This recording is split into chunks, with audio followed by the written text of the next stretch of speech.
In Western democracies, men have been under attack for over half a century. We are mocked in pop culture, our jobs are being taken from us, we are unjustly financially burdened, and we are blamed for all of the social ills, even for ones that are figments of leftists' imagination. And just recently, as a few decades ago, the widespread drugging of school-age boys began with ADD and ADHD drugs for made-up diseases for the explicit reason of tranquilizing them. Why does this occur? Why must the male gender and masculinity as a whole remain constantly under attack from every facet of our culture? Because masculine men are a danger to the existence of certain ideas and ideologies that have infiltrated the West. Masculine men enforce restrictions on their tribe and curtail recklessness and profligacy in women and children. The biological proclivity of men is to place boundaries. Men promote chastity, preserve resources, thwart invaders, promote small government, and support low taxes. These innate characteristics of men have proven to be damaging to most of these pernicious ideologies that operate in the West, such as feminism, Islam, leftism, socialism, and the list goes on and on. For context, let me offer you a visual representation. Would ideologues such as Islamists or Marxists prefer to engage with these men or these men? Because all of the looks lead to wanting to have a relationship. So nothing mattered until now. Number 2 for boyfriend material is Ned! So I'm technically husband material. Number 1, the most dateable is Keith! Wow!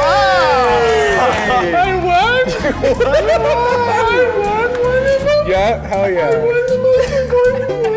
I also would want to date Keith the most. Yeah, I would think Keith first too. Just look at the men who are silenced today.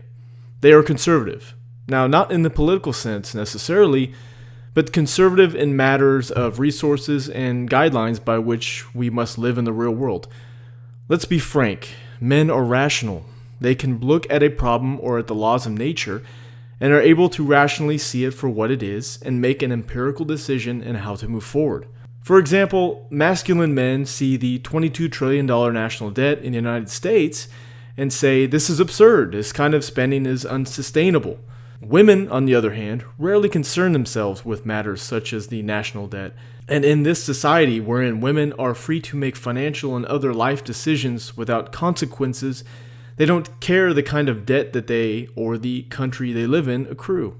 I'll be very upset. Okay. Let's go look up some pictures so we know what we're doing. Oh guys, look.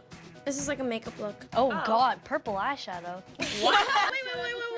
Wait. Isn't that what you wore at Kathy's? Yes, I used to do that at Kathy's all the time. Well, we know what year Kathy was born. Yeah, exactly. Dating in the 50s was probably much better than it is dating now. Probably. Their little poofy dresses, and they would like sneak out, and then they would get in their little car. Dance. They would go to dancing places. And they would get like cute food, and then they would give them like flowers, and now it's like, hey, hit me up if you want to hang out. I know. Compare this situation to early tribal humans. Men controlled the resources in terms of acquisition and consumption. Those tribal leaders were very conservative with the resources because they knew the world is harsh and resources are scarce and finite. This is why we need masculine men in society, to curtail the base desires of humans. We found out who everyone else's best friends are, and finally we get to find out who Eugene's best friend is. What time is it?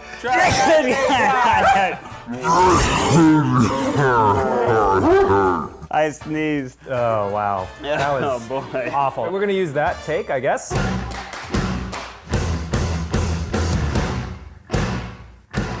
We're here to see who's Eugene's best friend. BFF. Hey BFF, Eugene's my best friend and I'm here to prove that our bond is strong and mutual. Hashtag Eugene forever. I thought it was Zagene. Oh, 1 point off of Zach. He got the hashtag wrong. You can't start with negative. You didn't even get our ship name right. Eugene, I'm here to prove that you and I are best friends, and I drew you a gorgeous drawing of you without a shirt holding Pesto. I like that. And I tried to really capture Pesto's energy. Yeah, he looks insane. 3 points for Ned. Woo! You can't know what the dick. Let's do this, bitch. That's so good. That's so you. Yeah, keep 5 points. Yay! It is these beta males who men today are encouraged to emulate. Why? because these men are safe to those who are attempting to destroy the Western culture. These men right here will not vehemently curtail reckless spending. These men right here will not stand on the front lines of their community or country prepared to defend their culture.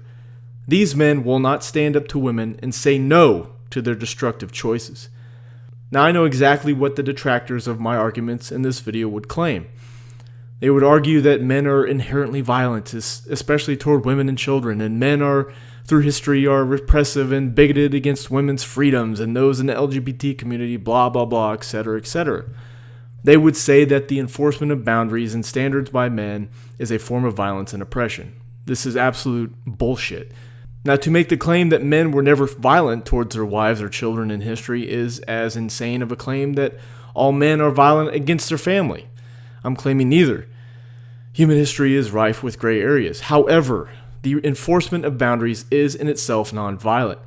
It promotes longevity and overall happiness in a civilization. It's difficult, it's hard, but it's necessary.